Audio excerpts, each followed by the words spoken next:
ओम नमः शिवाय। हर हर महादेव। आप सुन रहे हैं पौराणिक अमृत वाणी द्वारा प्रसारित शिव महापुराण कथा। कथा को सुनने के लिए चैनल को लाइक शेयर और सब्सक्राइब करें। आगे की कथा प्रारंभ करते हैं। पार्वती और परमेश्वर का दार्शनिक संवाद। शिव का पार्वती को अपनी सेवा के लिए आज्ञा देना, पार्वती का महेश्वर की सेवा में तत्पर रहना। भवानी बोली, हे योगिन, आपने तपस्वी होकर भी मेरे पिता से क्या कह दिया? हे ज्ञान विशारद, उसका उत्तर मुझसे सुनिए। हे शंभो, आप तप की शक्ति से संपन्न होकर ही महातपस्या कर रहे हैं और उसी महाशक्ति की ही प्रेरणा से तपस्या करने के लिए आप महात्मा को ऐसी बुद्धि प्राप्त हुई है। सभी कर्मों को करने वाली उस शक्ति को ही प्रकृति जानना चाहिए। उसी के द्वारा सबकी सृष्टि, पालन और संहार होता है। अतः हे भगवान, आप कौन हैं और सूक्ष्म प्रकृति क्या है, इसका विचार करें। प्रकृति के बिना लिंग रूपी महेश्वर किस प्रकार रह सकते हैं? आप प्रकृति के ही कारण सदा प्राणियों के लिए अर्चनीय, वंदनीय और चिंतनीय है। इस बात को हृदय से विचार कर ही आप वह सब कहिए। ब्रह्मा जी बोले, हे नारद, पार्वती जी के उस वचन को सुनकर महती लीला करने में रत रहने वाले प्रसन्नचित महेश्वर हंसकर कहने लगे। महेश्वर बोले, मैं उत्तम तपस्या द्वारा ही प्रकृति का नाश करता हूँ और वस्तुतः प्रकृति से रहित होकर ही शंभु के रूप में स्थित रहता हूँ। अतः सत्पुरुषों को कभी भी प्रकृति का संग्रह नहीं करना चाहिए और लोकाचार से दूर तथा विकार रहित रहना चाहिए। ब्रह्मा जी बोले, हे तात, जब शंभु ने लौकिक व्यवहार के अनुसार यह बात कही, तब काली मनी मन हंसकर यह मधुर वचन कहने लगी। काली बोली, हे योगिन, हे शंकर, हे प्रभु, आपने जो बात कही है, क्या वह प्रकृति नहीं है? आप उससे परे कैसे हैं? इन सब का तात्विक दृष्टि से ठीक ठीक विचार करके ही आपको बोलना चाहिए। यह सब कुछ सदा प्रकृति से बंधा हुआ है, इसलिए आपको ना तो बोलना चाहिए ना ही कुछ करना चाहिए, क्योंकि कहना और करना सब प्रकृति ही है। ऐसी अपनी बुद्धि से समझिए। आप जो कुछ सुनते, खाते, देखते और करते हैं, वह सब प्रकृति का ही कार्य है। इसे मिथ्या कह देना निरर्थक है। हे प्रभो, हे शंभो, यदि आप प्रकृति से परे हैं तो इस समय हिमवान पर्वत पर आप तपस्या किस लिए कर रहे हैं? हे हर, प्रकृति ने आपको निगल लिया है, अतः आप अपने को नहीं जानते। यदि आप अपने को जानते हैं तो किस लिए तप करते हैं? हे योगिन, मुझे आपके साथ वाद विवाद करने की क्या आवश्यकता है? विद्वान पुरुष प्रत्यक्ष प्रमाण उपलब्ध होने पर अनुमान प्रमाण को नहीं मानते। जो कुछ प्राणियों की इंद्रियों का विषय होता है, वह सब ज्ञानी पुरुषों को बुद्धि से विचार कर प्राकृत ही मानना चाहिए। हे योगीश, बहुत कहने से क्या लाभ, मेरी उत्तम बात सुनिए। मैं वह प्रकृति हूँ और आप पुरुष हैं, यह सत्य है, इसमें संशय नहीं है। मेरे अनुग्रह से ही आप सगुण और साकार माने जा गए हैं। मेरे बिना आप निरीह हैं और कुछ भी करने में समर्थ नहीं है। आप जितेंद्रिय होने पर भी प्रकृति के अधीन हो नाना प्रकार के कर्म करते हैं, तब आप फिर निर्विकार कैसे हैं और मुझसे लिप्त कैसे नहीं हैं? हे शंकर, यदि आप प्रकृति से परे हैं और यदि आपका वचन सत्य है, तो मेरे समीप रहने पर भी आपको डरना नहीं चाहिए। ब्रह्मा जी बोले, पार्वती का सांख्य शास्त्र के अनुसार कहा हुआ यह वचन सुनकर भगवान शिव वेदांत मत में स्थित हो शिवा से यह वचन कहने लगे। श्री शिव बोले, सुंदर भाषण करने वाली है गिरिजे, यदि आप सांख्य मत को धारण करके ऐसा कहती हैं तो प्रतिदिन मेरी अनिषिद्ध सेवा कीजिए। यदि मैं ब्रह्म, माया से निर्लिप्त परमेश्वर, वेदांत से जानने योग्य तथा मायापति हूँ, तब आप क्या करेंगी?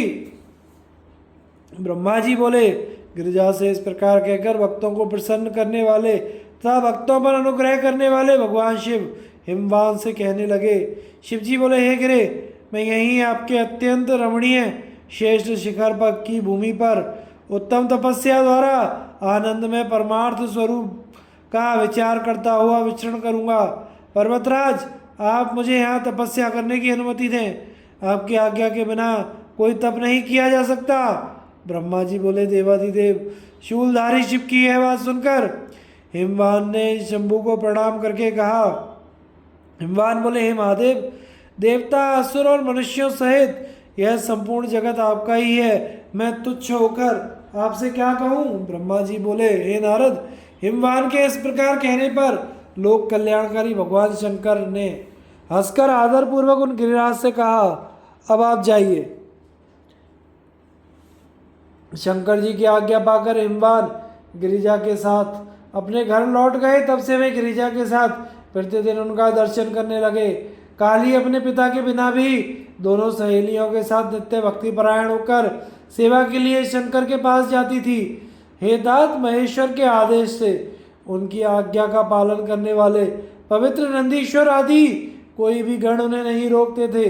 विशेष विचार करने पर परस्पर अभिन्न होते हुए भी सांख्य और वेदांत मत वाले शिवा तथा शिव का संवाद सभी के लिए सदा कल्याणदायक और सुखकर कहा गया है।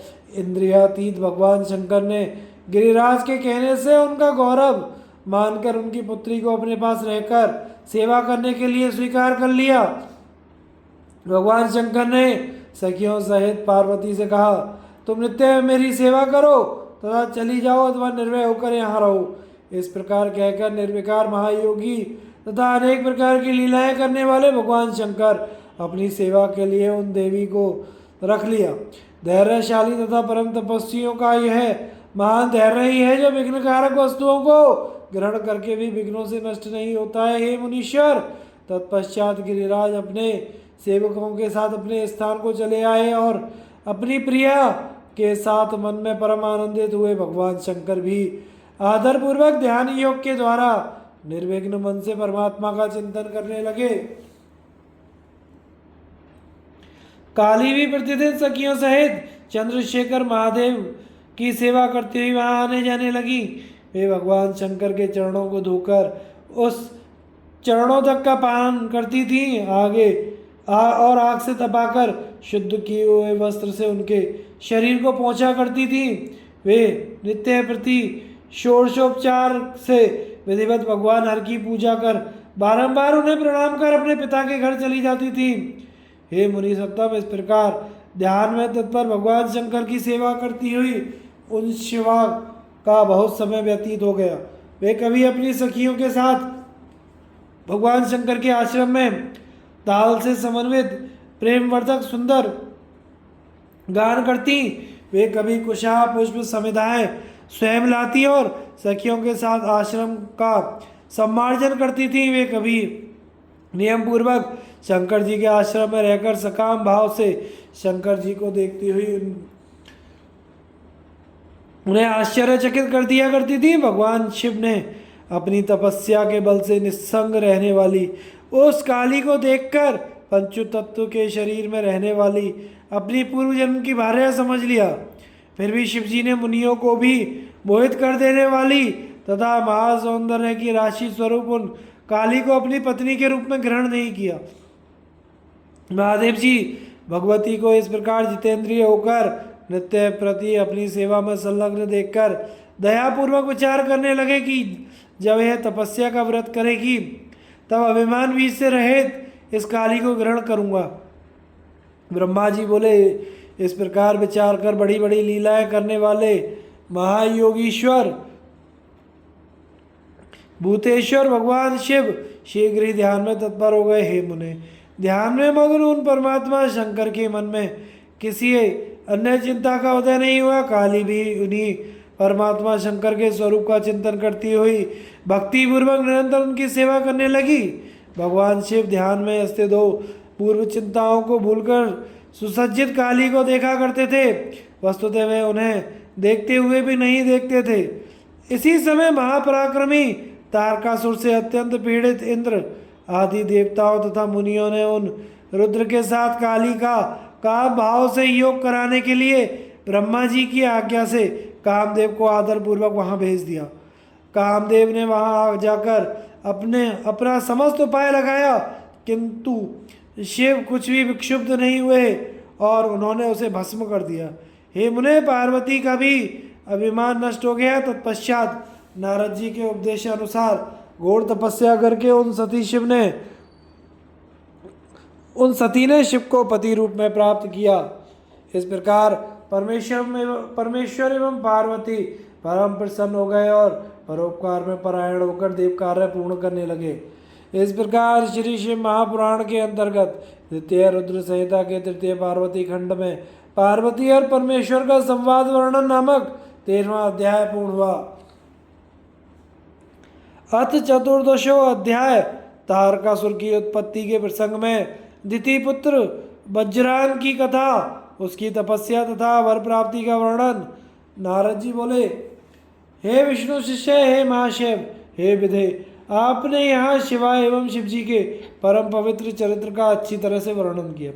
हे ब्रह्मन, तारकासुर कौन था जिसने देवताओं को दुखी किया? वह किसका पुत्र था? शिव जी से संबंधित उस कथा को आप मुझे कहिए। जितेंद्रिय शंकर ने किस प्रकार कामदेव को भस्म किया? भगवान शंकर के इस अद्भुत चरित्र का प्रसन्नता पूर्वक वर्णन कीजिए। जगत से परे आदिशक्ति पार्वती ने किस प्रकार अत्यंत कठोर तप किया और अपने सुख के लिए उन्होंने शंकर को किस प्रकार पति रूप में प्राप्त किया?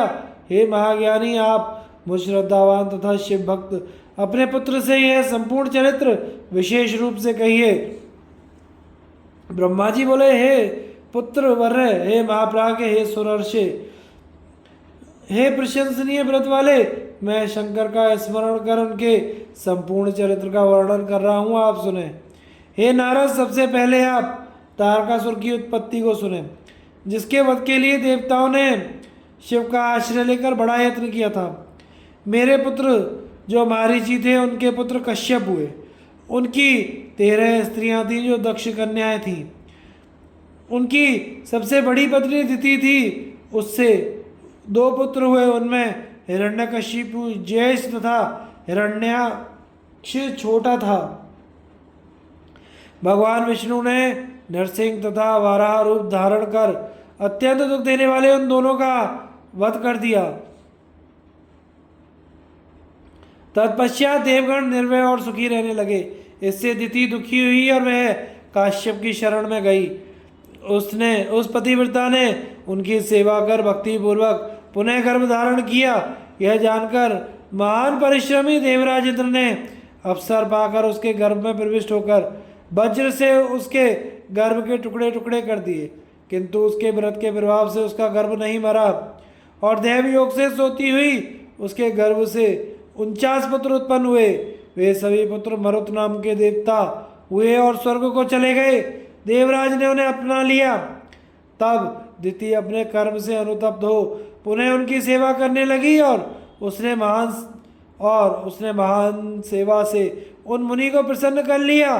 कश्यप बोले, हे भद्रे, यदि तुम पवित्र होकर ब्रह्मा के 10,000 वर्ष पर्यंत तपस्या करो तो तुम्हारे गर्भ से पुनः महापराक्रमी पुत्र जन्म ले सकता है।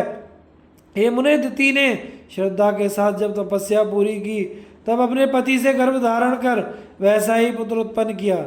दिति का वह पुत्र देवताओं के समान था। वह वज्रांग नाम से विख्यात हुआ। उसका शरीर नाम के अनुसार ही वज्र के समान था। वह जन्म से महाप्रतापी और बलवान था। उस पुत्र ने अपनी माता की आज्ञा से बलपूर्वक देवराज इंद्र तथा देवताओं को पकड़कर अनेक प्रकार का दंड दिया। इस प्रकार इंद्र आदि की दुर्दशा देखकर दिति बहुत प्रसन्न हुई और इंद्र आदि देवता अपने अपने कर्म के अनुसार बड़े दुखी हुए। तब देवताओं की भलाई करने वाले मैंने कश्यप को साथ लेकर वहां पहुंचकर शांति की बात कहकर देवताओं को उस वज्रांग से छुड़ाया। तत्पश्चात शुद्धात्मा निर्विकार वह शिव भक्त वज्रांग देवताओं को मुक्त करके प्रसन्नचित होकर आदरपूर्वक कहने लगा। वज्रांग बोला, यह इंद्र बड़ा स्वार्थी और दुष्ट है। इसने ही मेरी माता की संतानों को नष्ट किया है। इसको अपने कर्म का फल मिल गया। अब यह अपना राज्य पालन करे। हे ब्रह्मंड, सारा कार्य मैंने माता की आज्ञा से किया है। मुझे किसी भुवन के भोग की अभिलाषा नहीं है। हे वेद वेदताओं में श्रेष्ठ ब्राह्मण, आप मुझे वेद तत्वों का सार बताइए, जिससे मैं सदा परम सुखी विकार रहे तथा प्रसन्नचित हो जाऊं। हे मुने, यह सुनकर मैंने उससे कहा, जो सात्विक भाव है वही तत्वसार है। मैंने तुम्हारे लिए प्रसन्नतापूर्वक एक सुंदर स्त्री का निर्माण किया है। उस बरांगी नाम वाली स्त्री को मैंने उस द्वितीय पुत्र को प्रदान कर उसके पिता को अत्यंत प्रसन्न कर मैं अपने घर चला गया और कश्यप भी अपने स्थान को लौट गए। तब वह दैत्य वज्रांग सात्विक भाव से युक्त हो गया और राक्षसी भाव छोड़कर वैर रहित हो सुख भोगने लगा, किंतु वरांगी के हृदय में सात्विक भाव का उदय नहीं हुआ। वह सकाम होकर श्रद्धा पूर्वक अपने पति की अनेक प्रकार से सेवा करने लगी। वरांगी का पति महाप्रभु वह वज्रांग उसकी सेवा से संतुष्ट हो गया और उससे कहने लगा। वज्रांग बोला, हे प्रिय, तुम क्या चाहती हो? तुम्हारे मन में क्या विचार है, मुझे बताओ। तब उसने विनम्र होकर पति से अपने मनोरथ को कहा। वरांगी बोली, हे सतपते, यदि आप मुझसे प्रसन्न हैं तो मुझे ऐसा पुत्र दीजिए जो महाबली, त्रिलोकी को जीतने वाला तथा इंद्र को दुख देने वाला हो। ब्रह्मा जी बोले, अपनी पत्नी का यह वचन सुनकर वह व्याकुल तथा आश्चर्यचकित हो गया। वह रहित ज्ञानी एवं सात्विक वह वज्रांग अपने मन में सोचने लगा, मेरी प्रिया देवताओं से विरोध करना चाहती है, परंतु मुझे यह अच्छा नहीं लगा। अब मैं क्या करूं, कहाँ जाऊं, कौन सा ऐसा उपाय करूं जिससे मेरी प्रतिज्ञा नष्ट ना हो। यदि प्रिया का मनोरथ पूर्ण होता है तो तीनों लोग कष्ट में पड़ जाएंगे और देवता तथा मुनि भी दुखी हो जाएंगे, परंतु प्रिया का मनोरथ पूर्ण नहीं हुआ तो मुझे नरक भोगना पड़ेगा। दोनों ही प्रकार से धर्म की हानि होगी, ऐसा मैंने धर्मशास्त्रों से सुना है। हे मुने, इस तरह धर्म संकट में पड़ा हुआ वह वज्रांग भ्रम में पड़ गया। तब वह अपनी बुद्धि से दोनों बातों के उचित अनुचित पक्ष पर विचार करने लगा। हे मुने, उस समय उस बुद्धिमान वज्रांग ने शिव की इच्छा से स्त्री की बात मान ली। उस दैत्यराज ने प्रिया से कहा, ठीक है, ऐसा ही होगा। तत्पश्चात उसने इस निमित्त जितेंद्रिय होकर मेरे उद्देश्य से बहुत वर्षों तक प्रीतिपूर्वक तप किया। तब उसका महातप देखकर उसे वरदान प्रदान करने के लिए मैं गया और प्रसन्न मन से मैंने उससे कहा, वर मांगो। उस समय वज्रांग ने प्रसन्न हुए मुझ विभु को आकाश में स्थित देखकर प्रणाम करके नाना प्रकार की स्तुति कर प्रिया के लिए हितकर वर मांगा। वज्रांग बोला, हे प्रभु, आप मुझे ऐसा पुत्र दीजिए जो अपनी माता का तथा मेरा परम हित करने वाला, महाबली, प्रतापी, सर्वसमर्थ और तपोनिधि हो। ब्रह्मा जी बोले, हे मुने, उसका यह वचन सुनकर मैंने तथास्तु कहा और इस प्रकार उसे वर देकर शिव का स्मरण करते हुए उदास होकर मैं अपने स्थान पर लौट आया। इस प्रकार श्री शिव महापुराण के अंतर्गत द्वितीय रुद्र संहिता के तृतीय पार्वती खंड में तारक की उत्पत्ति के प्रसंग में वज्रांग की उत्पत्ति और उसकी तपस्या का वर्णन नामक 14वां अध्याय पूर्ण हुआ। अथ पंचदशो अध्याय वरांगी के पुत्र तारकासुर की उत्पत्ति, तारकासुर की तपस्या एवं ब्रह्मा जी द्वारा उसे वर प्राप्ति, वरदान के प्रभाव से तीनों लोकों पर उसका अत्याचार। ब्रह्मा जी बोले, तदनंतर वरांगी ने आदर पूर्वक गर्भ धारण किया। वह बहुत वर्षों तक परम तेज से भीतर ही बढ़ता रहा। तत्पश्चात समय पूरा होने पर वरांगी ने विशाल काय, महाबलवान और अपने तेज से दशों दिशाओं को दीप्त करने वाले पुत्र को उत्पन्न किया। देवताओं को दुख देने वाले उस वरांगी पुत्र के उत्पन्न होने पर दुख के हेतु महान उत्पात होने लगे। हे तात, उस समय स्वर्ग, भूमि तथा आकाश में सभी लोकों में भयभीत करने वाले अनर्थ सूचक 3 प्रकार के उत्पात हुए। मैं उनका वर्णन कर रहा हूँ। आकाश से महान शब्द करते हुए भयंकर उल्कायुक्त वज्र गिरने लगे और जगत को दुख देने वाले अनेक सुतीक्ष्ण केतु उदय हो गए। पर्वत सहित पृथ्वी चलायमान हो गई, सभी दिशाएं प्रज्वलित हो गई, सभी नदियां एवं विशेषकर समुद्र क्षुब्ध होने लगे। भयंकर हू शब्द करते हुए तीक्ष्ण स्पर्श वाली हवा बहने लगी, धूल उड़ाती हुई एवं वृक्षों को उखाड़ती हुई आंधी सी चलने लगी। हे विप्रेंद्र, राहु सहित सूर्य चंद्रमा के ऊपर बार बार मंडल पड़ने लगे जो महाभय के सूचक तथा सुख का नाश करने वाले थे।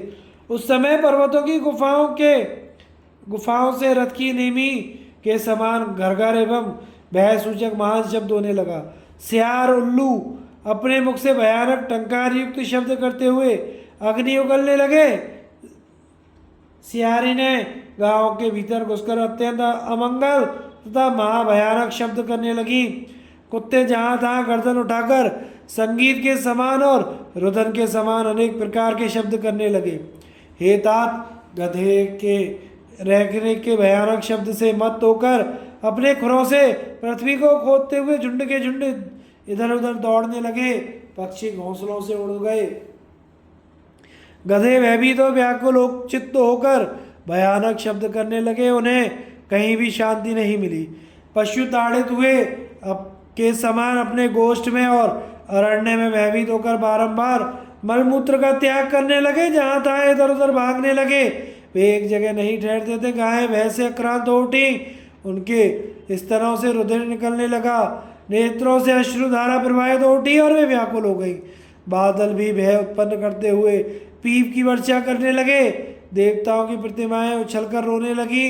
बिना आंधी के वृक्ष गिरने लगे और आकाश में ग्रहों का युद्ध होने लगा। हे मुनिश्रेष्ठ, इस प्रकार अनेक उत्पात होने लगे। अज्ञानी लोग उस समय यह समझ बैठे कि विश्व प्रलय हो रहा है।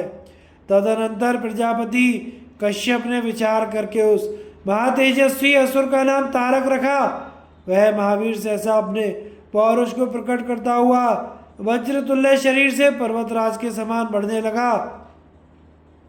तत्पश्चात उस महाबली महापराक्रमी मनस्वी तारक दैत्य ने तपस्या करने के लिए अपनी माता से आज्ञा मांगी।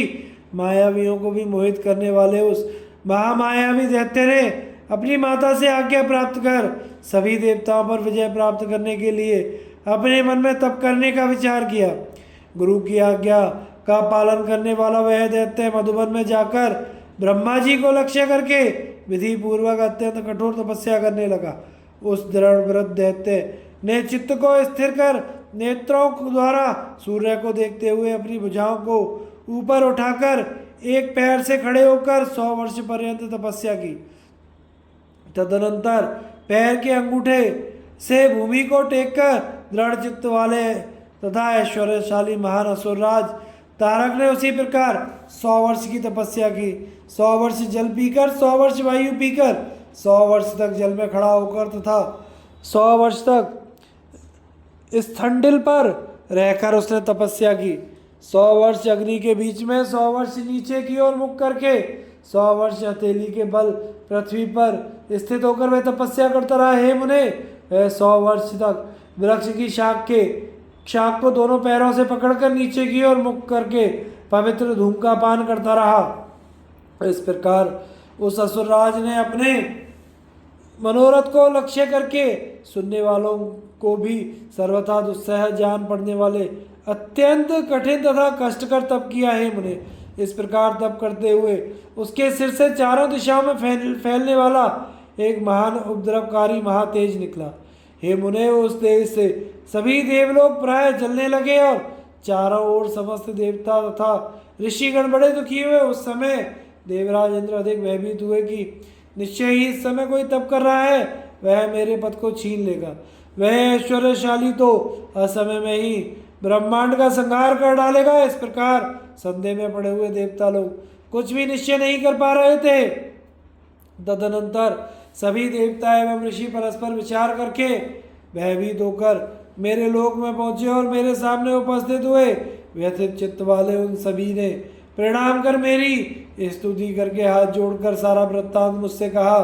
मैं भी सद्बुद्धि से उनकी व्यग्रता का समस्त कारण जानकर जिस स्थान पर असुर तप कर रहा था उस स्थान पर उसे वर देने के लिए गया। हे मुनि, मैंने उससे कहा, हे दैत्य, तुमने घोर तपस्या की है, वर मांगो, कोई भी वस्तु तुम्हारे लिए अधेय नहीं है।